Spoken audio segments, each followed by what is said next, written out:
This episode of Grilled is sponsored by Rationale, your leading provider in multifunctional hot food preparation equipment. Register now for a free Rationale live demo at www.rationale-online.com. The Staff Canteen now has its own shop, so you can get your hands on as much merch as you want. From mugs, t-shirts to these hoodies, which you'll see myself and any of the guests on our podcast wearing throughout. Go and take a look. The link is below, and please do give us a thumbs up if you do decide to purchase anything. Finally, we are giving away one hoodie per episode for the next 6 episodes with my co-host, Daniel Clifford. You can find out how to win at the end of this podcast. Welcome to the Staff Canteen podcast with Cara. Her language is terrible, but don't be offended. It's worth a listen because this day and age, everybody swears apart from myself. Welcome to Grilled. I want to eat under roast whenever I want to eat under roast, not when you want me to eat it. I just remember Brad's smell of his beard. You just had a biggest, fluffiest beard, and I was like, God, he smells so good. I don't know why, it's weird. Sometimes you put smell or something to it, and I just remember that. Well, it's a bit bizarre. Why are you in your chef's white cellar? You're working. I'm cooking burgers. Oh, burgers. I hope they're not McDonald's. And I just lash it all over the hot toast as it melts and quickly munch it up, crunchy, crunchy, munchy. Dying to get like a piece of your culinary penis in or around their mouth. Welcome to Grilled, a podcast by the Staff Canteen. I'm Cara, editor of the Staff Canteen, and for the next 6 episodes, I'm very excited and slightly nervous that my co-host is the wonderful Two Michelin-starred Daniel Clifford. Daniel, welcome to Grilled as my new co-host. Good morning, Cara. How are you? I'm good. How are you doing? Yeah, good. I had a really good night's sleep, and to be totally honest with you, I'm not going to swear at all. So we don't have to put any warnings out. So now I'm going to be a good boy. Oh, everyone's going to be so disappointed, Daniel. But as the week goes on and the more tired I get, my language will probably get worse. So. Right, you have asked 6 chefs to join you on these podcasts. So I would like you to introduce our first guest and tell us why you wanted him to be on Grilled with me and yourself. Well, I've been to Ireland, met Michael. We went out for some beer. We had a really good night. I think then I went to the greenhouse. I went to the greenhouse when it was 1 star. I knew he was cooking 2-star level food at that point. I think he is the most driven human being I think I've ever met. And I've worked with some great chefs, but Michael has a presence when you meet him, but he also has a passion that you can see through his Instagram, through meeting him. And I think lots has changed in Ireland for Michael. And I think that's the reason I thought he'd be the best first guest is he's got a lot to be honest about what's happened in Ireland, but also, it's a bold move to leave a restaurant that's got 2 Michelin stars to go and do something for yourself. First of all, it takes massive balls, but we did talk over text as things were happening, and he said to me, Daniel, it is time for me to do something for myself, because the problem is making money for other people is quite depressing. You want to do it for yourself at some point. So that's why I really wanted Michael to be the first one. Excellent. Michael, welcome to Grilled. Thanks very much. Pleasure. It's good to see you. How are you doing? I'm good. Busy now. Just looking at dates there, looking at the news, because now they're talking again that they might delay the opening again, which I hope it won't happen now because of the Delta virus. But sure, it is what it is. We deal with it, and we're here. Actually, I'm in the kitchen now. The boys are cleaning down, and we're getting place ready and orders in tomorrow and get stocks on, get sauce bases ready, and the usual opening the restaurant. You forget how fucking hard it is, though. Going into an empty place and after 6 months and ripping it apart and start scrubbing, and that's the hardest part. It's easy when you get going, Well, we'll talk more about that. So what I'm going to do is I'm going to ask you both a couple of questions, some fun questions before we go into anything else. All I want you to do is pick a number. I've got a 1 to 10. And I will ask you the question associated with that number. Daniel, do you want to go first? Well, let's go for number 2. Okay, fill in the blank. Gordon Ramsay is? Gordon Ramsay is, he's an amazing human being. I'm sure he'll be happy to hear that. Michael, what number would you like? Here's 7. Say a word in French. What I'm allowed to say is the question. What do I say? Okay, we use kitchen terms. Okay, allez. Okay. That would be used a lot. I'm sorry, I'm putting you on the spot here. No Daniel. Number 3. Is it wrong for a vegetarian to eat an animal cracker? You know, like the animal shaped crackers. No, I don't think so. I think, it's the closest thing they're going to get to meat. So, yeah, give it a go. That's very diplomatic of you. I love that you got the vegetarian related question. Michael. Let's go number 6. Do you believe in fate? You make your own fate. Okay. Daniel, what about you? Yeah, I would agree with that. I think everything that's happened to me, I've worked hard for. So I don't think luck comes into it. I think you've got to be driven to achieve what you want to achieve. A raffle ticket, that's luck, isn't it? But at the end of the day, I don't do the lottery because I believe that I want to make my money myself. So. Okay. Daniel, one more number from you. Number 1. What was the last song that you listened to? Cover Me in Sunshine by Pink. Perfect. Was that through choice or was that just that came on? No, I've got 5 girls, so they cover me in sunshine all the time, don't they? They also empty the wallet, but Michael, one more from you. Okay, give us number 9. Who inspires you? A lot of people inspire me. Industry people. There's just so many who inspire me. I think people who are very driven inspire me. People who go, you want something, go and get type of people in general. There's so many who inspire me. I just want to see people, when people do well, that inspires me and it inspires me to do better, I think everything is a bit of a race always. So anything that pushes you on inspires me, and anyone who does that. Yeah. Okay. So Michael, staying with you, tell us about your decision to leave the greenhouse, where you obviously you achieved 2 stars. I think there's so many reasons, but I think in the middle of all this, you have too much time to think. First of all, not too much is a good thing. You have time to think, but you normally don't. You start your morning, you run all day long, and you don't have time to think. And when this happened now with the COVID and that, it gave you time to think, and you start thinking, okay, listen, I'm going to be 40 next month. If I don't do it now, when I'm going to do it, I'm not going to do it, So then this came up, and bigger premises, bigger kitchen, larger setup. It has everything for me to do what I really want to do. It's just to progress continually. I'm not one to stand still. If things don't get better, I get bored, and that's never a good thing. And here, I think we have an opportunity to do something that I think we can go further than we've done before. It has the resources and the logistics of a place to go further. That was the key thing for me. And also, in this game, like everybody knows, it's hard to make money. It's not an easy job to make money and whatever. But also, I've yet to go to a chef's retirement party because they don't happen. You don't see 65, 68. So I think the game is that you need to make what you want to make, and you need to be out of it before that. And that was one of the biggest driving factors for me to do that. Obviously, where you are now, chapter 1, is it going for 2 stars again? And how is it stepping in after? Because obviously, Ross Lewis, he was there for 30 years, nearly 30 years. So 29 years, yeah. Yeah. So how is all of that? I mean, do you just want to?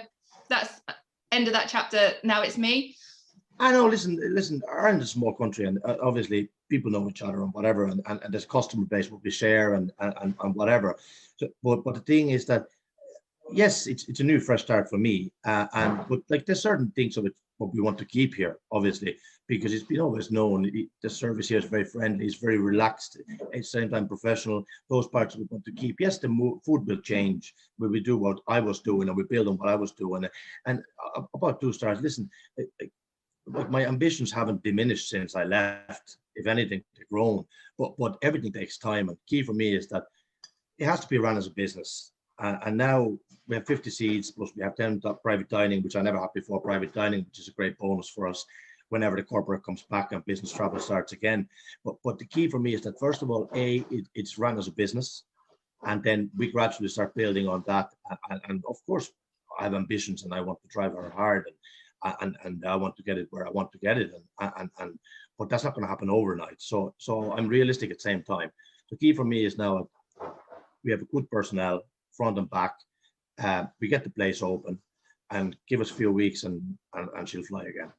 Yeah. Daniel, what were your thoughts when you heard that was what Michael was going to do? Like that was his next move? I think the Greenhouse was a beautiful restaurant, but it was very, very small. And I think Michael had pushed that business as far as he could push it. I think he knows that inside himself. I've been to Chapter 1. I think it's an outstanding premises. I think it's probably the best dining room I believe it's the best dining room in Ireland. And, you know, he's secretly sitting there saying, oh, you know, yeah, it's a business. But, you know, he's not a gentleman that's going to sit there and accept one-star food very quickly. He's someone who's going to push, and it's going to be a restaurant that people are going to be looking at from day one with expectations. And I know that he's going to deliver. I wouldn't be surprised if next year the guy opens up and the restaurant's got 2 Michelin stars, because Michelin believe in him. They wouldn't have given him 2 stars if they didn't think he was good enough. And the man's not going to sit still, is he? I mean, staying with 2 stars, how does it feel as I've got you both to achieve that? I think when you initially get 2 stars, I think it scares the shit out of you, and I think it's the biggest high, and then in lots of ways it's the most nerve-wracking thing that has happened. And for me personally, it took me many years to feel comfortable sitting at a 2-star level, because I'd only ever looked up at restaurants and said to myself, that's where I want to be, but I never believed I was good enough. And I think that's what drove me. But I think over the years, I've become more comfortable with it. And, I'd be devastated if we went backwards. I want to go forwards too. But I think the end of the day is, as Michael said, it's got to be a business. I think COVID has changed everything for everybody. I think it's made us make some life decisions. And the older you get, I think the more comfortable you get becoming yourself, and you start to make some life choices. And I've made some massive choices this year. We've taken vegans away, we've taken vegetarians away. And when I first did that, everyone said to me, oh, Daniel, you're killing your business, you're doing that, you're doing this. But to watch the way the business runs now, it's made it smoother. It's made the staff know exactly what they've got to do. There is no changing of things halfway through service. And the end of the day is there's vegan restaurants and vegetarian restaurants in Cambridge now, so they can go there. It does make it awkward for a married couple when one is a vegetarian and one is not. But, they can always come with their girlfriend. Daniel. Michael, you got 2 stars and pretty much threw Raymond Blanc across the stage. That's how excited you were. No, I tell you now, I always thought we'll get there. I just didn't realize it was that year. I was actually, people saying, oh, you must have known. I didn't know. Listen, I wouldn't have been that long with Corrigan the night before if I would have known. You know what I mean? and we got back, I think, 4:30 that morning and straight to friend's house and so after. So it wasn't a great idea, obviously, afterwards thinking. But honestly, I didn't know. And we talked about it before with the lads, obviously, in kitchens. Said, listen, we'll get there. When we get there, I don't know. And it came. And listen, it's one of those things that you'll never forget, But the thing is that, I think, like Daniel said, there's a big difference to me, somebody who's passionate or obsessed. Somebody who collects coins or stamps is passionate about that. I think, same as Daniel, I'm obsessed. Like, this is morning to night. I live this shit every day. So it's my days off, my head keeps going constantly. I very hard to switch off. I just think next week, okay, I'm on the phone Sunday to suppliers. I don't really know, Michael, if we can get this. No, but I need this next Wednesday. This is constant. And I think your mentality needs to be that if you want to go places. Let it be any job. You want to be Formula 1 driver or footballer or whatever. Somebody who does it Monday to Friday and switches off on the 2 days off completely, I think will find it very hard to go places. But same time, is it a great thing? Is it a good thing? I'm not sure. but that's the way I'm wired. So it's you can't control that. I know you have to have the balance, of course, and I try to do that. But I think you're lying to yourself if you tell you that your head doesn't rack up all the time if you're really immersed in this job. But 2 stars, yes, of course I want to get 2 stars back, and whenever it comes, the sooner the better. But same time, I think the thing is that it comes from within. You know, anybody. When I was young, I looking at books, Daniel, Phil Howard. I'm reading these books, and I'm looking at these are gods to you, you know, heroes, and you look at them and say, oh, I wonder will I ever get to eat in those places. Then one day, random day in October, you're standing in London and they're handing you 2 stars, your head fucking melts. Of course it does. It's the hardest thing in the world to deal with, because all your dreams have come true. It's like, what's next? And then someone moves the goalpost again, and you've got to go back, and you've got to say to yourself, because the problem is you work so hard to achieve it, and then when you achieve it, it's sort of right, what's next? And the thing is that what next is the biggest step, because you stand there and you say to yourself, I didn't think I was a 2-star chef, let alone a 3-star chef. So am I going to push for 3 stars? I don't know. And the staff talk about 3 stars and talk about 2 stars. And the end of the day is realistically, you just want the business to balance out. You want things to come easier because it's a struggle. There is a struggle. There's no doubt about it. Every day you come into a different problem, and it's how you deal with them problems. And as Michael said, suppliers, the problem is with tasting menus is you use so much more of one ingredient. So if you've got pigeon on the menu, you've got to get 350 pigeons. Now, finding 350 pigeons at this time at the moment is a practical impossibility, because everybody is, especially with COVID, it's made it 10 times harder.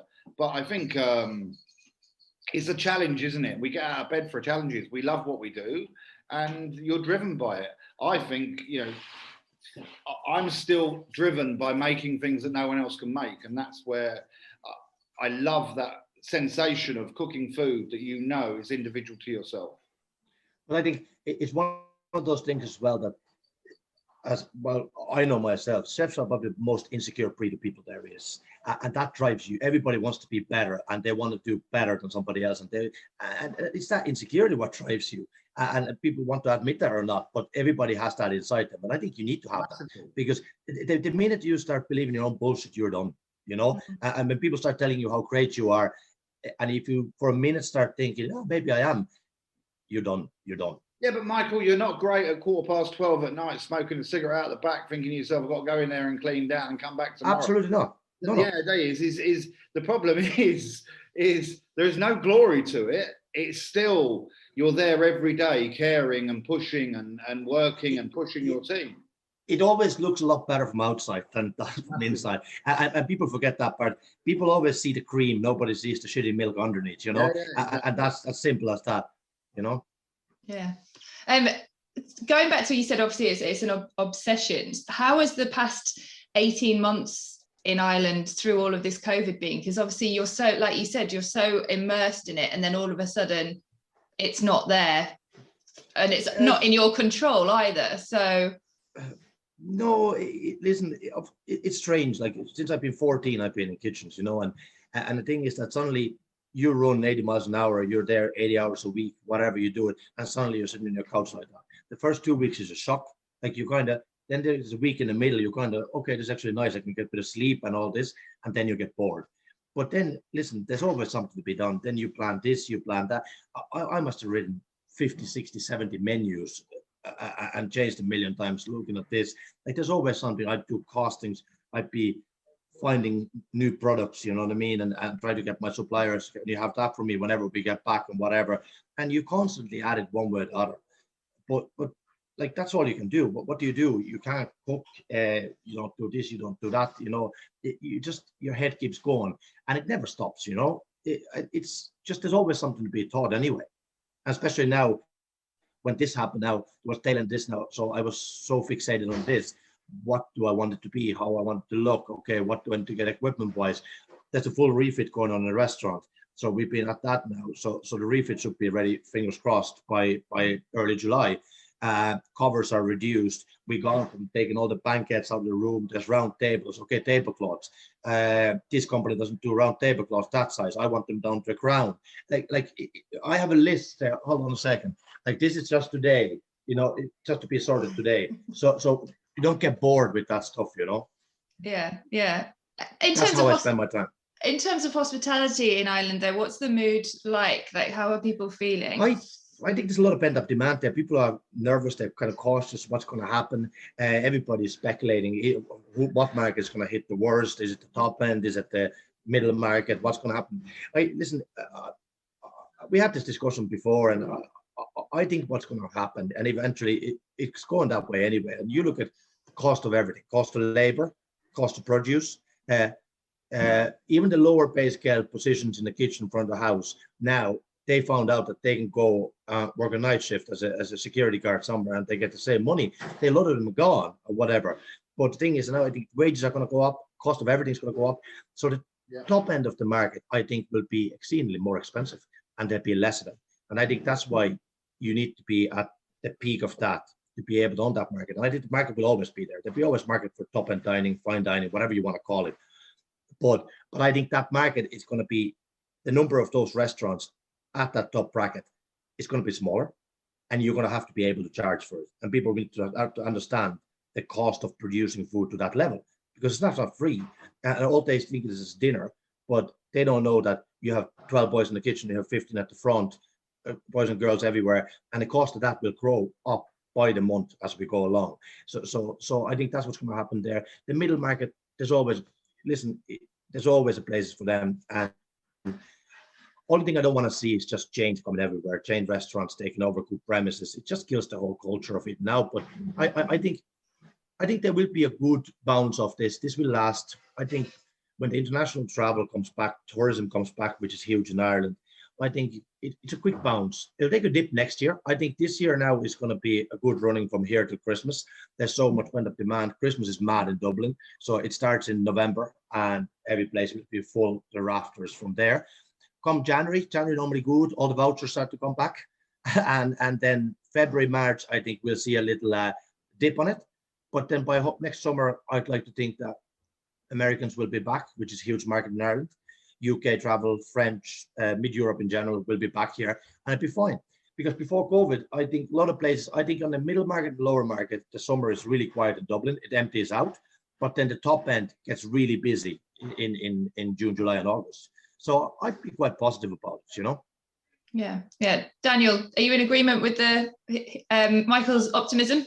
We've opened and we're full every week. I thought this is week 6 for us, and I thought it was going to start slowing down a little bit, but it hasn't slowed down. This is our busiest week so far, and I'll be totally honest with you, I completely agree with what Michael's just said. I think the top end market, there is going to be some casualties because rents and all of that is going to come into place. I think the VAT rise is people are going to have to put their prices up again. And, fillet of beef now is £55 a kilo. Now, crabs have gone up, langoustines have gone up, lobsters have gone up. Turbot last week was £32 a kilo. The end of the day is that cost has got to be put on to the customer because businesses can't cope with that. And staff wages has gone through the roof. And the thing is now we're in a competition where whoever pays the most is going to have the staff because there is no staff. And I don't know what's happening in Ireland, but in England, the staffing situation is the worst I've ever seen it. We're now, my theory is to train from like proper junior, take in people who've never been in the kitchen and try and train them to cook because good experienced chefs aren't around. And I think, I look at my kitchen, this time last year we had 9, now we've got 15, and we've got 15 not because, the business is a little bit busier, but people have realised what having a life is about and they want a life. And we were talking yesterday in the kitchen, what are we going to do? Do we open up another day to do prep? Because going straight into a Wednesday lunch on a Wednesday morning with 350 people booked for that week, it's a practical impossibility with the amount of work that goes into what we do, because everything has got a process. Every piece of meat is now brined. Every piece of fish is brined. There's a respect for every ingredient, and that takes so much more time. You know, before, when I 15, 20 years ago, you know, creamed leeks, you boiled them, and now there's a process for it, and that process it makes the ingredient taste and sing better, but it takes more time. And I think the end of the day is you need more skilled labour for that. And the only way to achieve that now is to employ more people. So the prices are going up, but the end of the day is that doesn't mean that we're making more profit. That just means the business, that's what it needs to do, because before we were killing ourselves for what? To achieve 2 stars, but you were killing staff. You can't afford to kill the staff anymore. The staff are the business, and that's the way you need to look at it. But that's exactly it. The same here is that it's so hard to get staff. We were looking at obviously this excitement around it, this new thing, and people know what they're walking into. But I think we're also in position now that here I can allow them a little bit better hours than we did before. Everybody's going to be looked after with decent salary, but you need to look after them at the moment to keep them. And you need to build your own as well, because the talent pool out there is so small at the moment who's there. They all gone abroad, they went home, whatever. So whatever you have now, is you kind of have to have the time also, which is costly as well, to spend with them, show them, bring them up, and then hope that they don't ditch you when they're in position to go anywhere else they want to go, you know. And that's where we are at the moment. But we're looking at like all the guys and girls who were with the greenhouse, every single one want to come with me here. So we got them all over. Plus we have existing staff from here. So we were lucky enough with that. But there's not a day that goes by that I don't get 2 or 3 phone calls. Make any chefs? Do you have any chefs? Do you have anybody? Just send them my way if you have anybody. But like, that's the situation with everybody. So it's just as hard here. I put an advert up and I get other chefs texting me saying, "Oh, anyone who's not good enough for the cut at Midsummer, can you send them to me?" And I'm like, "I'll be very honest with you. I'm up for taking someone with no arms at the moment because we ain't got anyone." It's absolutely, you know, the end of the day is we're not advertising nationally anymore. We're advertising locally because there's no point going national, because there is no staff. Everyone is so desperate. And I think you've got to build a business where, as Michael said, you've got to look at people staying serious amount of time. My sous chef's just about to leave. He's done 5 years with me. I'm gutted that he's leaving, but I know he's got to go. I'll be honest with you, he was going to Michael. He was going to leave me and go to Michael, because I said, when this was 1.5 years ago, and Liam said to me, "Where should I go, chef?" I said, "Well, you've got to go somewhere that's going forward, not backwards."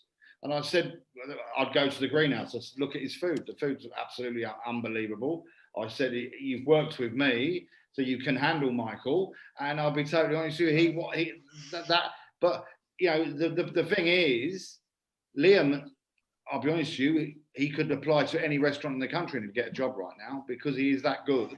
But he's also worried about his next step, because his next step is very important to him. And I think that's the point where we are at the moment, is you've got to look after the ones that are working for you, and you've got to say to yourself, I've introduced a tip system at Midsummer, which we used to do tips every month, but we don't charge service anymore, and whatever's left goes completely to the staff. The staff are looking at £6,000 a year now. Now, in my book, that's brilliant. That's a massive bonus for the staff. But I saw yesterday, Wolfgang Puck is in America. His top waiters over there are getting $120,000 a year, and he still can't find staff. So where are we at? I think it's time to nurture the young and make people believe in hospitality again, because we have been kicked in the teeth, and people, you know, all of the junior staff are all driving for Amazon or doing things like that, because they've lost the love for it, because you're either knee deep or you're out of it. It's that simple. What's the solution then? I know we've kind of talked about, you know, you take people and train them from the the bottom and stuff like that, but it's not always work like that, does it? You need all levels, don't you? So Cara, you need more staff to make it easier for the staff that you actually have.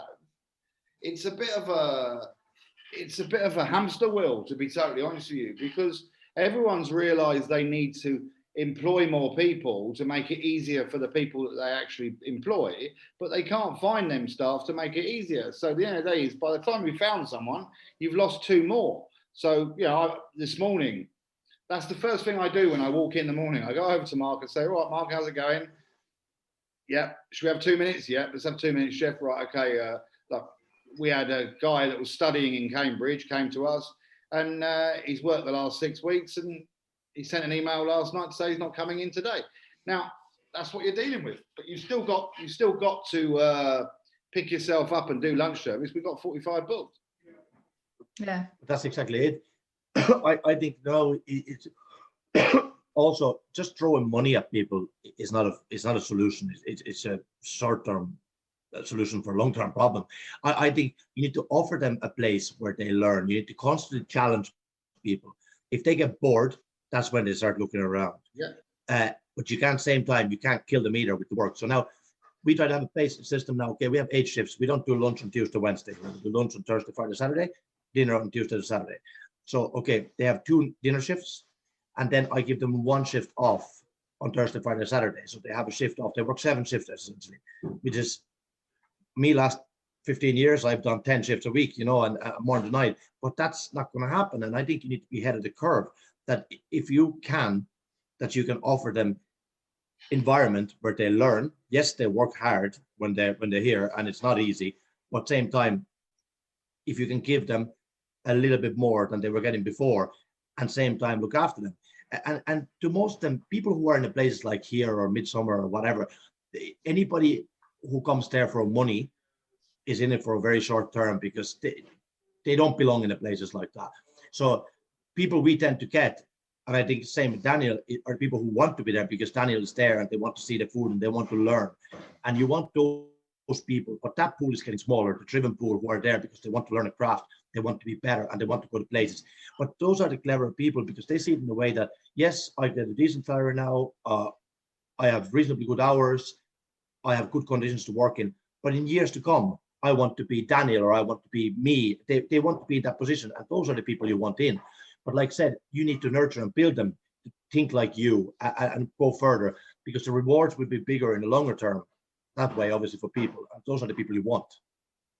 I think I completely agree with what Michael's just said. And I think you've got to give them ownership. You've got to let them be creative as well. You've got to get them. They've got to be, it's not financially involved, they've got to be mentally involved. They've got to come to work and want to better themselves, and every suggestion that's put on the table needs to be listened to. It's not a hierarchy anymore. You're there to orchestrate it, but you've got to let their creativity shine. You can't tell them, right, this is how I want the section set up anymore, because they've worked in great kitchens and they know where they are. I think we've got to embrace the youth and teach the youth that this is a beautiful job, and there is success at the end of it if you give it 100%. But dipping in and dipping out, just to do a year on your CV to go and get better money somewhere else, your salary is not going to change in 10 years when you take that approach. You're only going to, if people want to earn proper money, they've got to be really good at this. You have an environment what's probably, of all the jobs out there, probably the most strict, controlled and structured, but at the same time offers probably the most freedom for somebody to learn and develop and create. And I think that's the key, that you need to keep them going all the time. And you need to push them in a way that they want to push themselves. And it's one thing, I think always how you know a really good lad or girl in the kitchen is the ones that you don't need to give them any whip. They whip themselves harder than you can ever whip them. Yeah. And those are the ones you want, that they're so upset with themselves that whatever you tell them, shout them, say to them, it's water off the duck's back for them. It's what's in their own head. They're so upset with themselves when something goes wrong. And that type of mentality is what you need in the kitchen, Well, they're driven human beings that care. That's all we want. We want people who love it as much as we did when we were their age. Exactly. The biggest problem is when I got 2 stars, there was 11 2-star restaurants in the country. I think there's 23 now. So the worst thing is when I was young, I wrote to John Burton Race and I got a letter back saying, "Oh yeah, you're in a waiting list, but the waiting list is about 2 years long now." And you think to yourself, "Wow, what a luxury they were in at them times." But that's because the pool of 2-star restaurants was very small then. Now we've doubled or tripled of how many Michelin-starred restaurants there are, but we've actually decreased in how many staff actually want to do it, because this is not a short-term game. This is something that you need to dedicate 15 years of your life to actually get to a point where you're going to be capable of achieving something yourself and opening up a restaurant. Because, chefs can come and do 6 months with you, but they're not going to learn the business. They're not going to learn how to put a GP on a wine, or how to make a dish cost effective, or why do we choose these truffles for them truffles, or caviar. There's so many different caviars out there, and that's the bit you only learn by doing time. As I said to you, my sous chef has been with me for 5 years. I'll be honest with you, that guy, he knows Midsummer House inside out, like inside out. He knows, he's like a dream to work with, and I know where he goes next. He's going to be an absolute diamond for them. And I feel very proud of that. And I think that's what you've got to do. You've got to be proud of your staff that work for you, and you've got to want them to do better. And it is you're the orchestrator of their career now, and people are putting their careers in your hands, and they need to trust you. Yeah, it's not an ideal time for him to want to leave, is it, Daniel? Well, do you know something? 5 years at Midsummer House, you get less for murder. So I'll be honest with you. He's a very brave man, and I think it is a good time for him to leave, because I think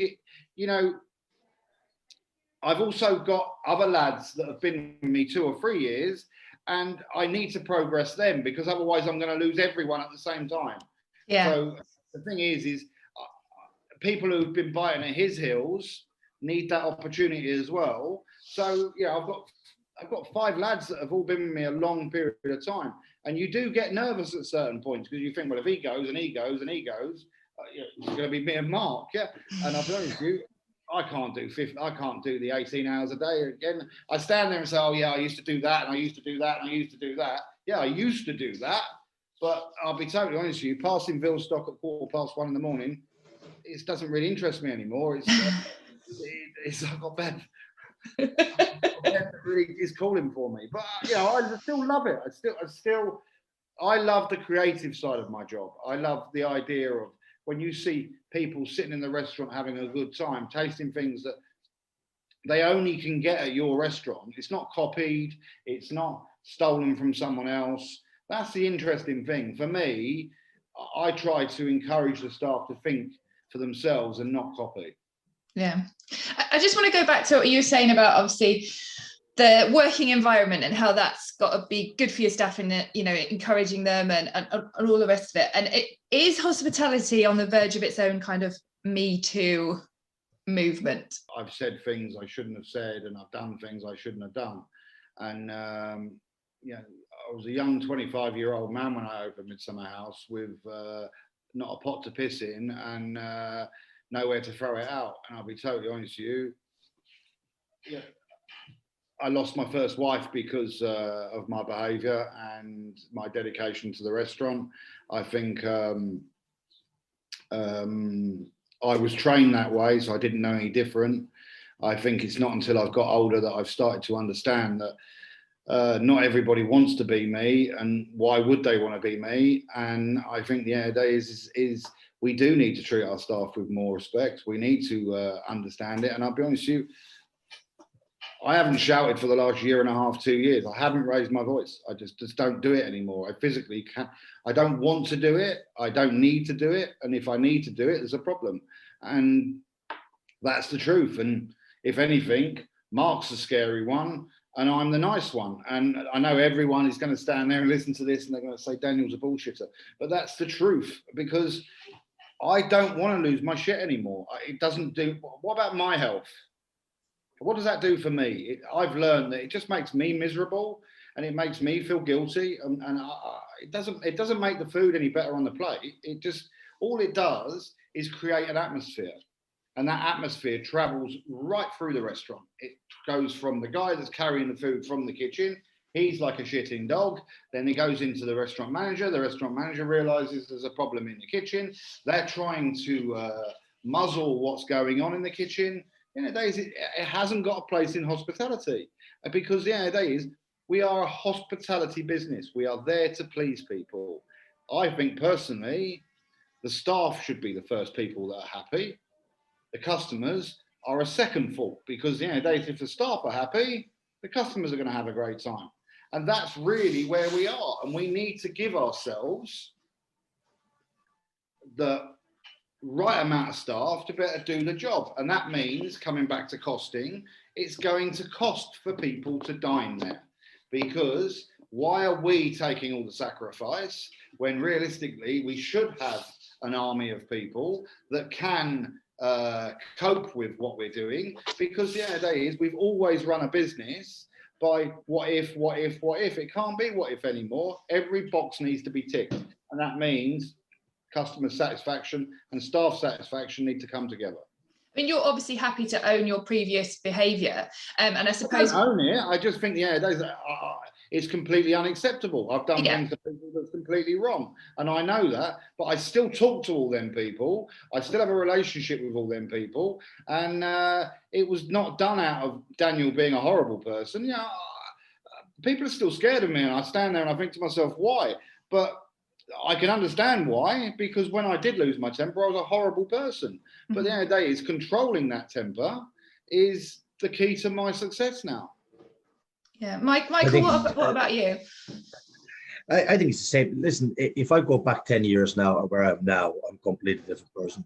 I think if I go back maybe 4, 5, 6 years now, you're looking at why you hand out so many P45s. And it's only when the penny drops, when you see it in the mirror, that's why you hand out P45s to people. It's if you're leading a group of people and they keep going, there's a problem, and normally it's you. And yes, now I look at, like I said, all my guys and girls, most of them been with me 3, 4, 5 years, whatever they've been with me, and they all wanted to come with me. So I took that as a big achievement for myself, that they want to come over. Yes, and also I think you learn as years go by that there's people who need a bit of giddy up, and then there's people who need an arm around them and give them a hug and say, will you wake it up? You know what I mean? And you can't, you learn that you can't treat everybody the same. There's people who drive on that little extra push, and there's people who need to be encouraged. And sometimes still today, yes, I put my hands up, I forget about it sometimes.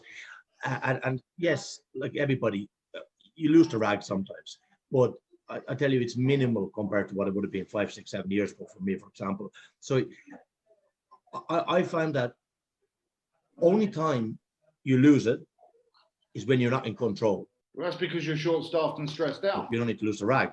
And only time you lose the rag when you're not in control yourself. And that's why I try to get better at that, calm myself down. And I try to sort out shit before it gets to that point where I have to blow the gasket fully, you know? But I think, like Daniel said, it has no place today. We are where we are now with the staff situation. The whole culture has changed, and for better in many aspects.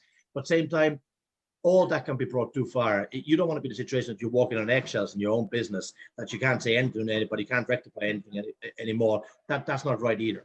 But I think we all can do better. And I think the thing is that in the last few years, everybody's starting to do better, because you find yourself very alone in a kitchen going circles if you don't do better. But that whole situation is like anything. Yes, things need to be improving, but that can go too far right as well, you know. And it needs to have structure. It needs to have discipline. It needs to have all that in place. But at the same time, you can't run people by fear either. And that has to stop, absolutely. If you have a problem, listen, pick up the phone, ring me, and I discuss it with you, no problem at all. And if there's something I can do to help anybody, I'm the first one to do whatever I can, but anything like that. But I think the thing is that that whole thing has changed so much. Is it beneficial to track something up what Daniel has done or I have done 10 years ago? I can't see how that's beneficial to anybody if you want to get people in this industry back. Like I said, Daniel, like you said, he's changed and he's trying to move on to a better place, run a business, be a manager, lead the people, and I'm the same. But I guess, listen, you can't control human behavior, can you? People do what they want. Well, the interesting fact for me is, I've got 5 daughters, and none of them wanted to work for me. But it's the same thing. I'm totally honest with you. When you're offering them £10 an hour, and local places in town are offering them £6.50, and they say to you, Dad, I don't want to work for you, and then you sit them down, you have a proper conversation. It wasn't me they didn't want to work for. One of them came in and worked for my previous restaurant manager, and he made it horrible for her to work there, and she should have been proud to work there. And I'm really pleased that regime's gone. One of them is going to come and work for me now because she's back from uni and she needs cash.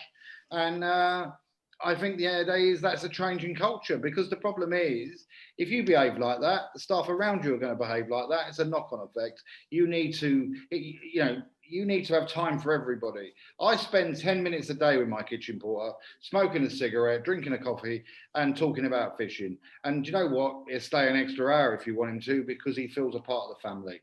And that's the truth, is people need to feel like they are a part of it. They belong there, and they've got their voice. Having 5 children and having 5 girls has made me stand back and think to myself, I wouldn't want anyone to treat my kids the way that I treated people 15 years ago.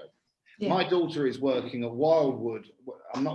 She works, it's a chain restaurant, yeah. And I joke and the chef really likes me. What do you mean he likes you? And I get really protective of it. Oh, I'm going to go down and see him, yeah.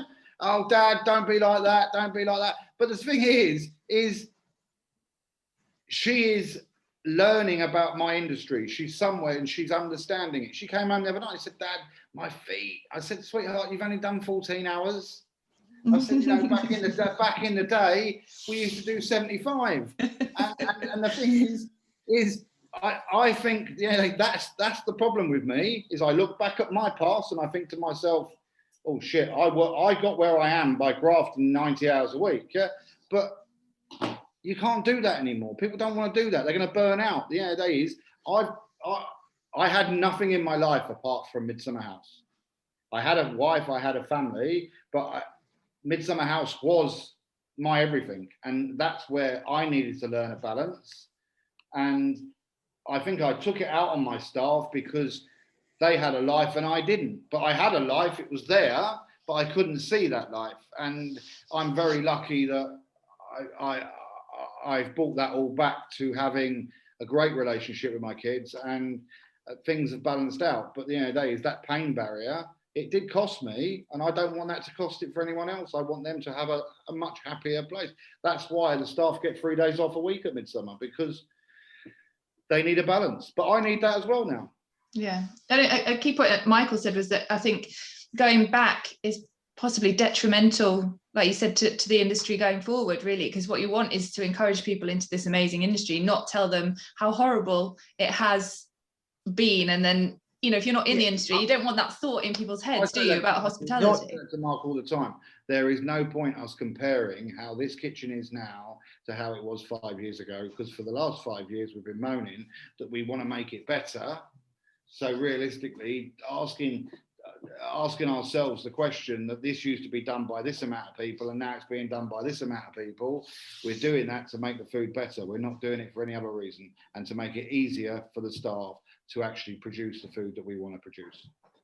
Exactly, and it's like Daniel said, same thing somebody said to me, is that, what would you think if somebody said that to your daughter? And then I'm thinking, okay, somebody said to my daughter, I'd be busting in the door and I'd be dragging the yolk out of there fairly quickly. And then, so why is it okay for me to say those things? It's not okay, exactly. And like, we need to highlight the positives of the industry now and what it can give to somebody. Listen, I wouldn't have seen half the countries in the world what I've seen if I wouldn't work in this job. I've been to Asia, States, I've been cooking everywhere. And like, the opportunities are out there to see the world. You can travel with the job. You have a job anywhere in the world. You want to go somewhere, you learn new cultures, you work in amazing kitchens. You learn teamwork.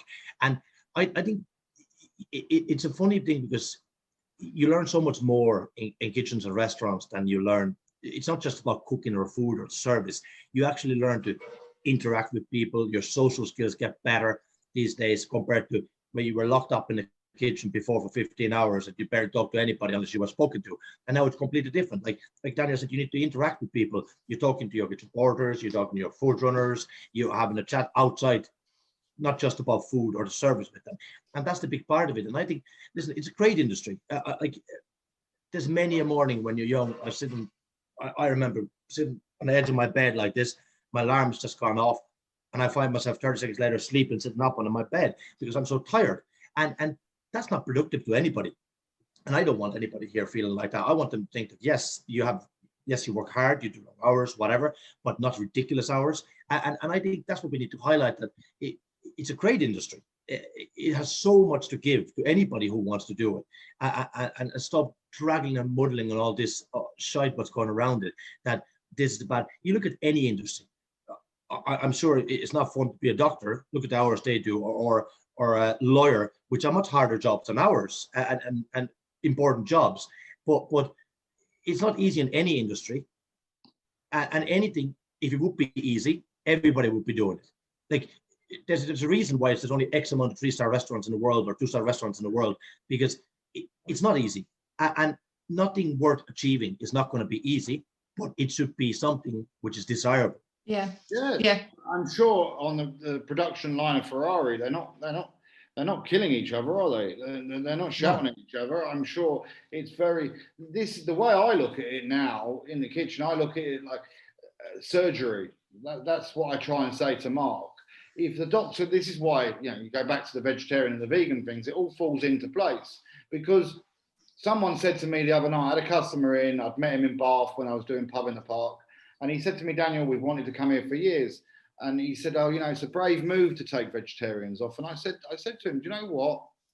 I do it for my staff. And he said, what do you mean you do it for your staff? I said, I don't want the stress of it anymore. I don't want to keep throwing spanners into it. It's not right. I see the fear in my staff because they know there's an expectation for that food to be good enough to the level that we're doing. Yeah, there is. They've got to be creative. They can't be creative under stress. It just doesn't happen. I'll be honest with you, I look back to how I got where I am, and the last 5 years have been the best 5 years, because I've learned to chill out and enjoy it, and I've learned to because you wouldn't behave like that. If I went to work with Alan Ducasse and do a night with Alan Ducasse, you wouldn't stand there and scream at people in front of him because you'd be too embarrassed. But at the end of the day, that's because you're not in control. And that's the thing. You need to take the pressure off your own shoulders, and you need to enjoy what you're doing. If it comes from the top, it goes all the way down. Cara, the first 2 weeks of opening, I did the washing up for the first 2 weeks. Did you? Yeah. How was that?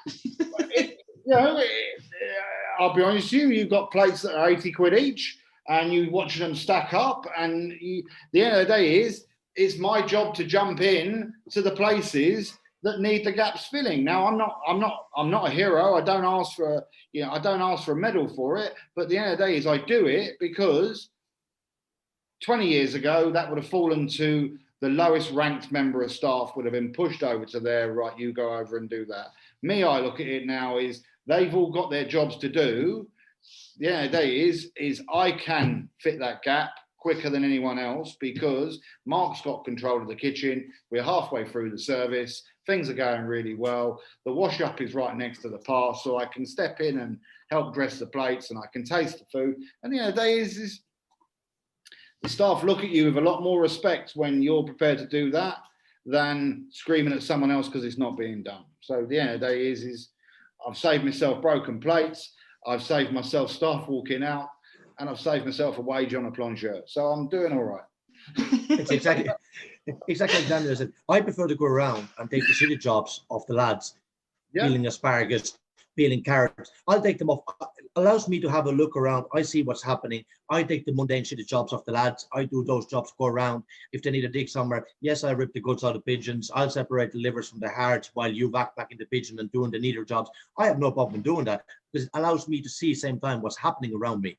And I think it's more enjoyable for them that they get to pick the nicer jobs. For the case, if you go back 10 years ago, it would have been our way around. You did all the nicer jobs and whatever, but now I actually prefer to go around and peeling asparagus or peeling pearl onions or whatever it is and see what happens around me and actually able to manage people that way as well. So I think that's a key part of it as well. And like, nobody should have an issue with any job. I don't mind going to the sink. Like last Christmas there, short kitchen porters, whatever, we're in the sink taking turns. Okay, you go around, Paddy, now I go now. Okay, boom, spend 15 minutes in the sink, you're scrubbing boards, putting crockery through, you know, and it just adds to the whole team element of it. I think everybody will do everything. And like Daniel said there, that everybody in the kitchen these days kind of need to do everything. Whereas before, you could be on a sauce section for 4 years. That's all you knew. And now, going back to what Daniel said, same thing here. We have 3 or 4 in pastry. One of them will do canapes from the pastry section because at the early service, they're not busy. So I have a chef de partie on the canapes doing canapes, start of service. All pastry will help.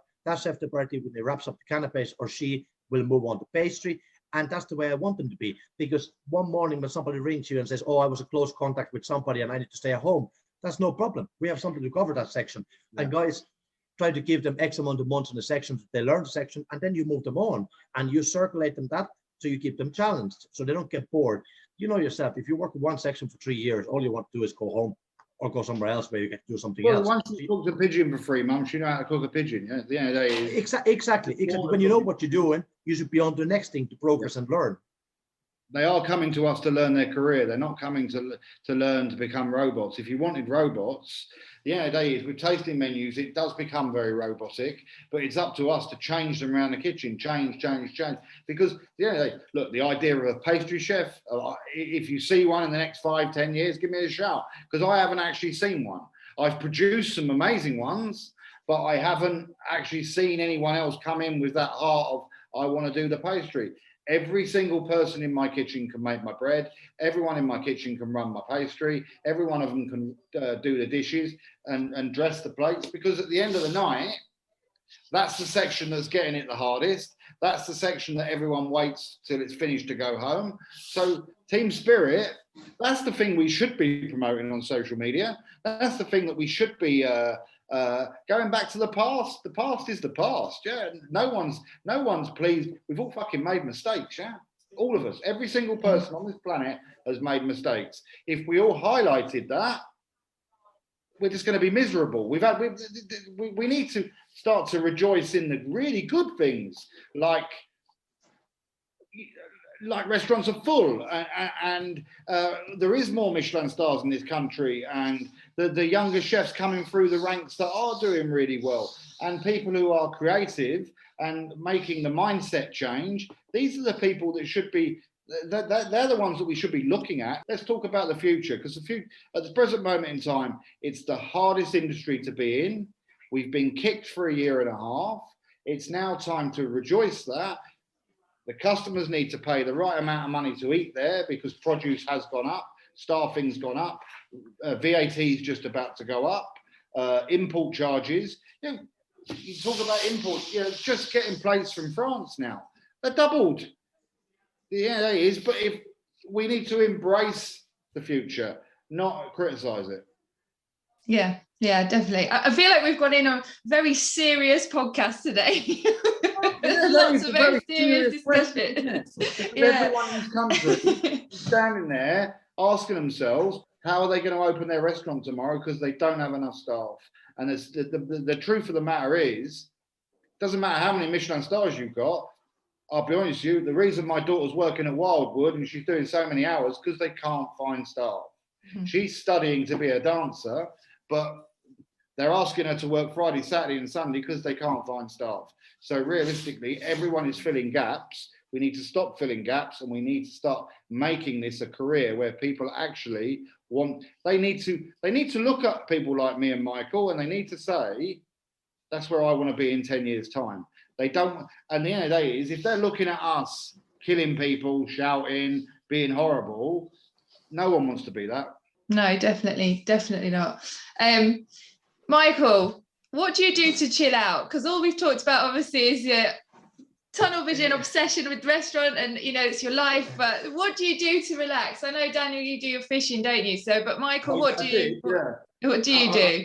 I tried to do a bit of shooting. I just got a new Springer pup there last spring, and that's what I tried to do. Get a bit of time this autumn. That's the plan, to go back into it as well. I haven't had a lot of time lately, but for the last couple of years. But I've been shooting since I was a kid back home.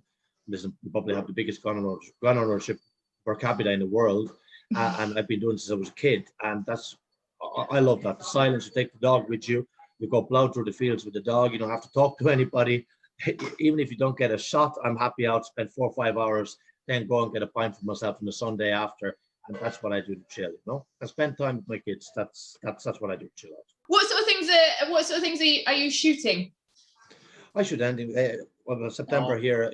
Doug starts Staff. No. Don't say that. Hare, pheasant, snipe, woodcock, all that. Are you cooking those? Are you bringing them back? I do. I do. Yeah, I do indeed. Yeah. Do you enjoy doing that? Is it quite nice because to go from I shot that and then I've made this with it? It's quite a cool full process. That's a bit overrated, sitting there plugging pheasants or woodcock. I'd rather get them oven ready. But yeah, I do that as well. Of course I do. And that's the nice part of it. And you shoot something, you bring it in. It's completely different. You know where it came from and all that. But yeah, listen, give it to me oven ready any day. I'll give it to the boys and girls in the kitchen to plug that for me. Michael, one question I was going to ask, because earlier you said to me, you were talking about chains, but the reason I love coming to Dublin is it is full of so many independents. It is, Dublin. I filmed over there for 7 weeks, and I'll be totally honest with you, I didn't go to one chain. It was so diverse, but also it's such a lovely place to live. It's such the people are so nice, and there's such a great atmosphere. Is that atmosphere still going on in Ireland? It's coming back. You can see the city was empty for a long time. You can see Dublin, for example. Ireland in general, countryside is countryside anyway, but what city you can see, it was like a desert when you went through a tumbleweed, only missing and everything else. But you can see it now when things start to slowly open. Outdoor dining is open. Indoor dining is meant to open on the 5th. You can see it again. People are just gagging to get out. That's what they want. They want to go out there. You see now on the canal in Dublin, everywhere, people packed, just everywhere. And they just can't wait to get out. So the atmosphere is good. We released the bookings there on for this last week. And I think within an hour, there's another cruise up to be had until November. So that's the demand. What's out there? We have a couple of 4s left, and that's it. But basically, I would assume we're pretty much full from here till Christmas Eve. How does that make you feel? It's brilliant, because you're always apprehensive about those things. Listen, you're taking a jump, and then you see the support, what's out there, and the excitement for something like this coming. It kind of puts you a little bit at ease. But then, same time, your head starts to rack. Okay, we're going to have a full lunch, full dinner for foreseeable future. I better move my arse, So that's the thing about the expectation will be there. But I think all that, what I stress about now, will go away the minute my head goes down, first nugget is in there, and we're back on the swing of it, But it's brilliant. I'm excited. I can't wait to get going again and get that routine back in. Be in the morning, what's coming in the door, walking around, getting your prep on, first nuggets coming in, and your heart is pumping. There's no better feeling that when you open that door, 8:30 at night, and all you can hear this hum of people, clatter, laughter, sound. There's no fucking better music in the world than full restaurant, happy people. And I think that's what everybody wants to get back to. That's what I went for. Just quickly, obviously the news broke that you were leaving the greenhouse. Yeah. And then about 5 days later, I was actually sitting at home and I saw what happened, that you were taking over Chapter 1. That hype, it must be spreading around Ireland, because at the end of the day, you were the most talked about chef in Ireland last year and the year before. But to be taking such an iconic restaurant and the two of you coming together, like I'm excited to come. I know you just told me that I won't get a fucking table now until.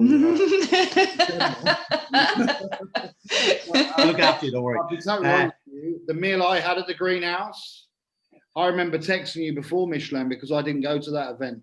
And I said to you, this is in the bag, Chief. And you said, no, it's not. And I said to you, honestly, it was the best meal I'd had that year. There was absolutely no doubt about that. And it was, I loved it. You remember I sent my daughter for her 21st birthday. Yeah. Because I'd had such a good meal. I can't wait to see what you're producing, because the end of the day is you've got a platform now that you can actually shine in. But that's the thing. That's the beauty of it. That was one of the reasons as well I decided with this, because obviously Ross is going to stay on for a couple of years and give me a hand, and it allows me, like he said, you just worry about the restaurant, the front, the back, and that. I help you with all the other things in the background, but you don't have to worry about it, which is a huge stress. Massive. Removed from me. So somebody's in there, give me P&Ls every month. I see where we're financially all the time. You know what I mean? So that's a huge relief at the start, especially. So I can focus on what we do best, is try to make people happy. And yes, there's a hype about it, and it's exciting for me to see that. And it's been phenomenal to support and the excitement that people have, and it's amazing to see and watch it fold. And now all we have to do now is deliver. so which is the part. But listen, I've had enough time to think for the last year and a half, and I think what we do is there's going to be a lot of new stuff and a lot of fresh stuff, because it's kind of a new start for me at the same time. So I don't want to be a repeat, and like, what's the point of me moving and doing the same dishes over and over and over again? Yes, there's certain items we'll play around and we know that it works or whatever, but I don't want to have it. An apple and don't change that. That's gone. It's gone? They're gone for now. We might bring it back at some stage. It was like, we used to do a passion fruit souffle, and I think the last count, we did like 16,500 of them, and I'm never doing it again, and I stopped. And we still today get emails, is there any chance if we book now, can we get this and that? And you have to allow for those people, and listen, those things, we'll bring them back every now and then or whatever, but I just want to build on the identity what we have now and keep that direction. I have an idea in my head what I want my food to be, and how I want people to perceive it. And I think we're going to build on that. It won't be perfect from day one. It never is. You know yourself, and you look at something, I tend to be type as well, that I look at this and say, love that. And then 3 days later, I don't love it anymore. And then we tweak it a little bit, we tweak it a lot bit, and it constantly evolves. I'm not a man to change the full menu in one go. What we do is, I've learned is that we gradually change things. We try to tweak things that we know that work, and we try to better them bit by bit. They might not be visible to 90% of the people, but they're visible to me. It's like, I'm sure you've been in a situation that you do a plate and you show the lads, okay, we do it like this. Then somebody else does it, and it's not quite the same, but you don't know how, and that's not right. But chef, that's the same as yours, but it's not, you know? And that's the mentality. You look at somebody and you can't tell them what's different about it, but something is different about it. And it drives you insane. And I want to remove that element and have it so foolproof and consistent and systems in place that we can operate on consistent level from morning to night every day. And that we have so strict system on place that how we achieve there. And I'm going to work on that. So the key for me from start is consistency, that you come to me on Tuesday lunch or you come to me Friday dinner, it's always the same, and which is the paramount in this job. And also the fact that I think that when people come to expect something, it's easy when nobody really knows what to expect. But now people coming to me, the expectation is much higher. It's higher, and you need to deliver above that again. So that's what drives me, is I'm just thinking, okay, how do I blow their minds when they come in? And it doesn't have to be a big thing. Often it's the small things, and it's million small things what makes one big great thing. And that's what I'm going to focus on. We're going to focus on detail and service. What do we do table side? What's the interaction with customer? It's all those parts when they come together. You look at normal customer, I go out to eat or you go out to eat. We're there to eat the food and see what the food is, whatever. But if I think about a normal customer, that could be, you go to a restaurant, you spend 200 or 300, whatever it is ahead. To them, it could be once a year treat. They booked the babysitter, they booked the taxi, all that added cost, and they've been waiting for a year for their anniversary, whatever. We need to be able to deliver and give them something that they think it was, yes, it wasn't cheap, but it was amazing value. And that's what we want to do. And 70% of that happens front of house. And we're all in the clog for those people. And people who think that it's all about food are sorely mistaken. It's about, to a normal customer, 30-40% about food, and the rest of it happens is from the minute they ring you. Do you answer on the 2 rings? The minute they come in the door, are you there that second to say welcome to them? You bring it to the table. There's so much more to it. And that's what I always try to tell guys and girls here, that there's so much more to it. The cooking is the easy part. Yeah. Everything else is so hard. And when you get that right, then you're on the winning quantity, you know?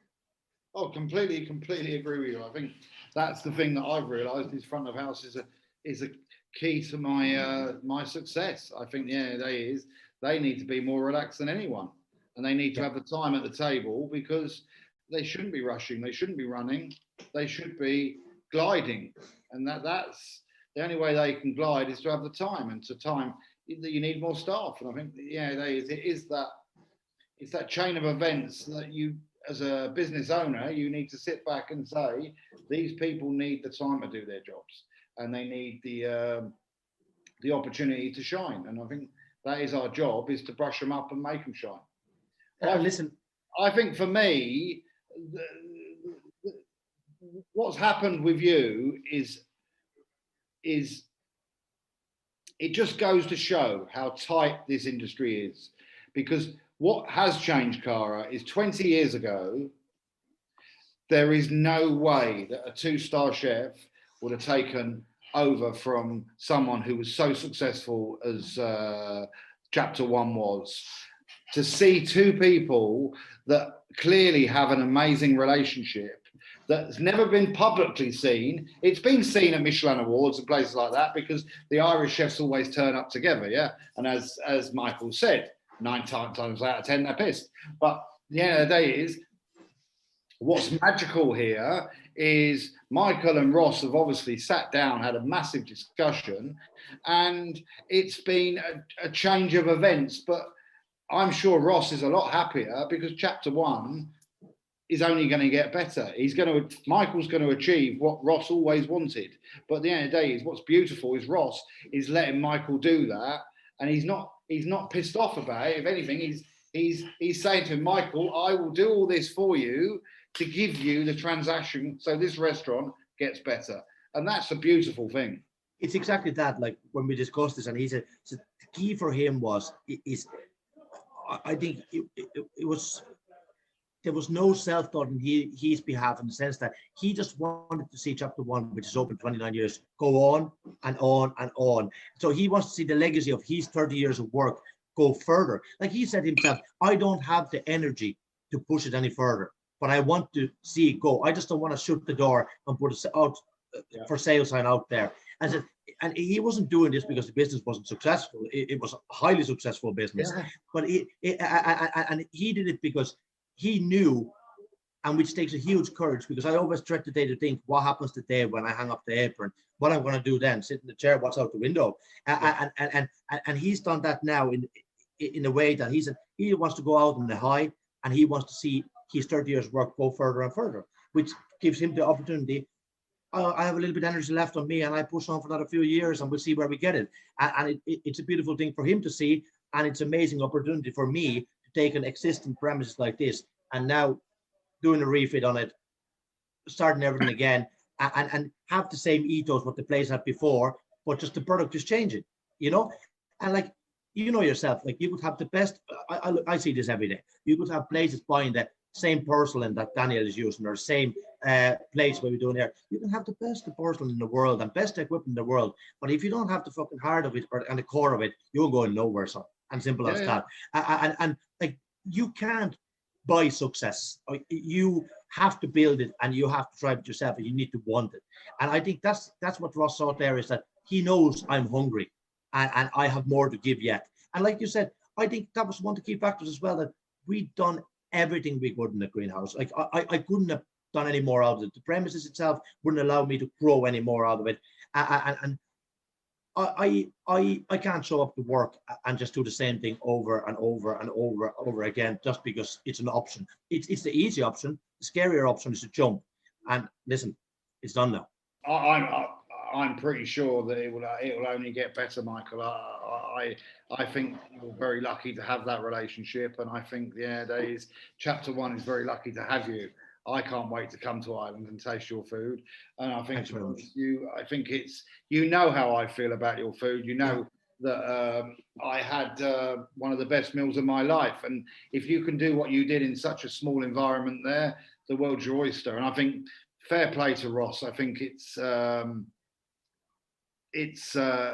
takes a proper man to turn around and say, Michael, take this over and make it better, because it just shows where the industry has changed. It's now people who would be fierce enemies before have now become best friends, and I think that's an amazing thing. Yeah, I think Daniel's not the only one who's going to be very, very excited to see you open it if we can get a seat. Oh, Cara, we'll try. Yeah. Sitting there listening to Michael has made me stand back and think this is a bit like a Pierre Kaufman, Gordon Ramsay thing. When Gordon took over from Pierre Kaufman at Hospital Road, it was like the end of an era, start of a new, and look where Gordon is now. So Michael, you've got big shoes to fill, Chief. I start getting my mobile game apps ready, so. Yeah, thank you both so much. I've really enjoyed. Good luck, yeah. Yeah, it's been. Thanks very much. Great to talk to you. All right, mate. You take care. Thanks very much. Thank you both very much. Thanks, Cara. Bye. This episode of Grilled is sponsored by Rationale, your leading provider in multifunctional hot food preparation equipment. Register now for a free Rationale live demo at www.rationale-online.com.